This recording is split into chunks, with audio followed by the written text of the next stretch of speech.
रोमांचक मैच और श्रृंखला भी। खासतौर पर रोमांचक इसलिए ना क्योंकि इंडिया मैच जीत गया, इंडिया सीरीज जीत गया। अगर 212 रन करने के बाद भी 212 रन 20 ओवर में, पहले 20 ओवर में करने के बाद भी अगर इंडिया हार जाता ना, तो ये जो रोमांच है, ये जो मुस्कुराहट है ना, ये थोड़ी सी फीकी पड़ जाती। इसलिए नहीं कि इंडिया मैच हारता, इसलिए कि इंडिया मैच हारता। जी बिल्कुल सही, इसमें कोई दो राय नहीं है। बिकॉज हम सिर्फ चाहते हैं इंडिया मैच जीते, श्रृंखला जीते, विश्व कप जीते।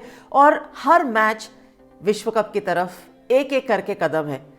जीतने के लिए नहीं, अच्छा प्रदर्शन करने के लिए। जीतेंगे तो जब हम वहां पहुंचेंगे तब देखेंगे, उसके बारे में बात करेंगे। लेकिन कम से कम 3-0 से श्रृंखला जीती अफगानिस्तान के विरुद्ध। और अफगानिस्तान टीम बिल्कुल भी हल्का नहीं लेना चाहिए, खास तौर पर T20 गेम्स के अंदर। और उन्होंने बतला दिया पहले मैच से दूसरे मैच से तीसरे मैच में प्रोग्रेशन और किस तरीके से इंप्रूवमेंट दिखाई अफगानिस्तान टीम ने, वो काबिल तारीफ। थर्ड T20 आए जो बेंगलुरु में हुआ था, तो वहां पर रोहित शर्मा ने कहा कि हम टॉस जीत के पहले बैटिंग करेंगे। 3 बदलाव अफगानिस्तान ने किए, 3 रोहित शर्मा ने, इंडियन टीम ने किए। चलिए वो सब तो ठीक है, आपको सबको अपॉर्चुनिटी देनी है, मौका देना है। दोनों ही टीमें अपने अपने खिलाड़ियों को मौका दे रही थी। लेकिन 212 रन, और एक समय तब था जब 4 खिलाड़ी वापस 22 रन के स्कोर पे भारतीय टीम के पहुंचे थे। तब आप सच सच बताइए, अगर आप मैच देख रहे थे तो आपको क्या लगा था कि भारतीय टीम कहां तक जा सकती है? मेरे को तो डेफिनेटली लगा था कि बड़े स्कोर की तरफ तो जाएगी, लेकिन 160 170 तक भारतीय टीम जा सकती है, ज़्यादा पुश किया तो 175। बट यही तो सोच और एक्शन के बीच का जो फासला है वो ब्रिज किया। एक और शतक रोहित शर्मा ने लगाया यहाँ पर, और 5 T20 आए, शतक लगा चुके हैं। लेकिन कंट्रीब्यूशन 190 रनों की साझेदारी में रिंकू सिंह की भी थी। आउटस्टैंडिंग 69 रन्स रिंकू ने बनाए। एंड जब वो दोनों इकट्ठे आए थे ना, तब ऐसा लगा था कि 1s and 2s खेलेंगे। लेकिन कुछ चीज़ें जो T20 में ऑफकोर्स भारतीय टीम कोशिश कर रही है कि अटैक स्ट्रेट अवे, बिल्कुल भी अपॉर्चुनिटी नहीं देना है कि ऑपोजिशन वापस आके आपको तकलीफ दे सके या प्रेशर डाल सके। So try to maximise the 120 balls. So एक तरीका है खेलने का, एक कॉन्सेप्ट है। रोहित शर्मा पहले मैच में 0 पे आउट हुए थे, सेकंड में भी आउट हो गए थे, तो खाता नहीं खोला था। लेकिन जब खाता खोला तो एक शतक से खाता खोला। कितने बहुमूल्य होते हैं ना ये रन। यही हम कहते हैं, चाहे आप जैसे मर्जी करिए, रन जरूर बोर्ड पे डालिए। बतौर बल्लेबाज रन जरूर बोर्ड पे डालने चाहिए। लेकिन T20 का कॉन्सेप्ट ये है कि रन बोर्ड पे डालिए इम्पैक्ट के साथ। खैर भारतीय टीम ने इम्पैक्ट अच्छा किया, 212 रन बोर्ड पर लगाए। थोड़ी सी पिटाई ज़्यादा भी हुई गेंदबाजों के अफगानिस्तान के, लेकिन अगर 212 रन पड़ रहे हैं तो हर गेंदबाज की पिटाई होगी ही। इंटरेस्टिंग ये था कि अफगानिस्तान रिप्लाई में कैसे आएगा। भाई 2 मैचों से रहमानुल्लाह गुरबाज, जिस अंदाज में गुरबाज बैटिंग करते हैं वो दिखा नहीं था। लेकिन बेंगलुरु में 3 T20 आए में दिखा। कप्तान ने कहा मैं हूं ना, मैं भी रन बनाऊंगा। साझेदारी तो बनाई, एक तो बहुत शानदार तरीके से 100 रनों के दोनों ने 50-50 किए। उसके बाद गुलबदीन नायब, ये एक आक्रामक प्लेयर है, ये हम जानते हैं। पिछले मैच में भी देखा था, नंबर 3 पे आके जिस तरीके से बैटिंग करते हैं। एंड वो नॉट आउट रहने के बावजूद भी जो एक अपॉर्चुनिटी, जो एक उम्मीद उन्होंने जता के रखी थी ना टीम के साथ, वो यही थी।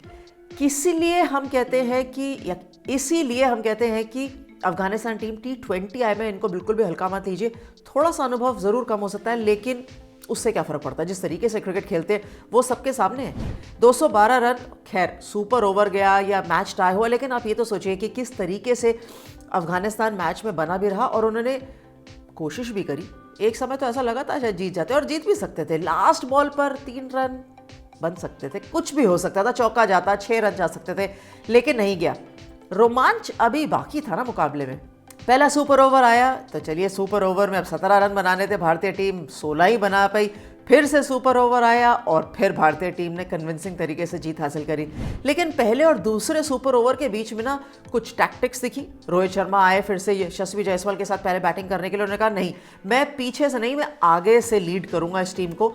एंड भले ही वो पिछले 1 वर्ष से या ज़्यादा समय से T20 इंटरनेशनल्स नहीं खेले भारतीय टीम के साथ, नहीं ट्रैवल कर रहे थे, लेकिन ऐसा लगा नहीं। इनफैक्ट बाद में आके बताया भी उन्होंने पोस्ट मैच में कि मैं चैलेंज करना चाहता था। And that is exactly what a captain's role is. कितना कुछ सीखने को मिल गया एक मैच से। Rohit Sharma as a player and as a captain कितने बढ़िया तरीके से उन्होंने लीड किया, and leading from the front. Of course हम ये बात इसलिए करते हैं क्योंकि सक्सेस हमारे सामने है, लेकिन जब तक आप कदम आगे नहीं बढ़ाएंगे तो सक्सेस का अपॉर्चुनिटी कहाँ से लेकर आएंगे। एंड यहाँ क्लियरली रोहित शर्मा ने अपॉर्चुनिटी ली, ग्रैब करी, and he has led his team from the front. इसीलिए रोहित शर्मा बहुत बड़े बल्लेबाज हैं। वो स्टंप्स को हट के खेले या सामने खड़े होकर खेले, उनको एग्जैक्टली पता है कि वो क्या कर रहे हैं, क्योंकि वो कभी भी अपना game according to situation plan कर सकते हैं, चेंज कर सकते हैं। तारीफ अफगानिस्तान टीम की भी करनी चाहिए, क्योंकि पहले मैच से दूसरे से तीसरे तक जो उनका डेवलपमेंट रहा है, जो उनकी गेम रही है, हर मैच में बेहतर से बेहतर रहता है। पहले मैच में 158 रन किए थे, ऑफकोर्स भारतीय टीम ने आसानी से चेज कर लिए थे। दूसरे मैच में 172 रन किए थे, वो भी चेज हो गए थे, लेकिन वहाँ से बेटर था कम से कम गुलबुद्दीन नायब के जुड़ने से। और 212 रन, नियरली 211 रन किए, फिर 2 सुपर ओवर्स तक मैच लेके गए। ये जो ग्रोथ अफगानिस्तान ने दिखाई है ना, सो आई थिंक हमारे को उनकी भी तारीफ करनी चाहिए एंड कंग्रेट्स टू देम। इसीलिए उनके कप्तान ने कहा ना, इब्राहिम ने आके, कि we played well. Absolutely. Bilateral series भारतीय टीम के साथ T20 कभी खेले नहीं है। हमारे घर पे आके खेलना, इस तरीके से डेवलप करना, चाहे भले ही बहुत साल उन्होंने भारत के अंदर बताया है। पहले देहरादून में प्रैक्टिस करते थे, उनका हब था, फिर दिल्ली के पास नोएडा के अंदर उनका हब था, ग्रेटर नोएडा पे प्रैक्टिस करते थे। तो उन्होंने इंडिया के अंदर बहुत समय बिताया है। जब Afghanistan cricket, BCCI of course has been supporting and most of the other teams as well, लेकिन इंडिया ने अफगानिस्तान क्रिकेट को ऊपर लाने में बहुत सपोर्ट किया है। लेकिन वो सब चीज़ें अलग रहती है जब आप बायलैटरल सीरीज खेलते हैं, वहाँ आपका कैसा प्रदर्शन रहता है। ओवर द ईयर्स आप T20 भी, ऑफकोर्स टेस्ट क्रिकेट खेल रहे हैं, वनडे विश्व कप के अंदर अभी तक अच्छा प्रदर्शन किया है, और अब T20s में भी एक अपना सिक्का जमा रहे हैं। Watch out for Afghanistan team in the T20 world cup. हल्के में लेना बिल्कुल सही नहीं रहेगा।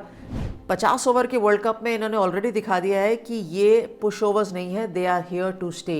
एंड T20 वर्ल्ड कप के अंदर इस भारतीय टीम की सीरीज के बाद they will definitely be there to challenge most of the teams. खैर, श्रृंखला समाप्त हुई, भारतीय टीम श्रृंखला जीती है। यहाँ से भारतीय टीम तैयारी करेगी टेस्ट सीरीज की, जो कि इंग्लैंड के साथ होगी। मैं तैयारी करूंगी इंडिया से बाहर जाने की, ILT20 में भाग लेने की, खेलने के लिए नहीं, कमेंट्री करने के लिए, प्रोग्राम्स करने के लिए। लेकिन साथ साथ वुमेन्स क्रिकेट भी ऑफ कोर्स चल रही है, उस पर भी हमारी नज़र रहेगी एंड बहुत ही इंटरेस्टिंग कार्यक्रम भी हम लेकर आएंगे। डिफरेंट स्ट्रोक सीजन एक और आएगा, लेकिन उसके अलावा भी ये सारी चीज़ें मैं इकट्ठे नहीं बताऊंगी, धीरे धीरे बताऊंगी। ऐसा थोड़ी है कि मैं दूर जा रही हूँ तो आपसे मुलाकात नहीं होगी। आप और हम तो ज़रूर मिलेंगे, लेकिन आप अपना कार्य बिल्कुल मत भूलिएगा। आपको इस पूरी श्रृंखला में क्या सबसे अच्छा लगा और क्या एरियाज ऐसे लगे जो आपको इंडियन क्रिकेट हाईलाइट होते हुए दिखते हैं with the series win of India over Afghanistan? ये आपका काम है, जल्दी बताइएगा। मैं ज़्यादा दूर नहीं जा रही, जल्दी मिलूंगी आपसे। Thanks very much for watching different strokes.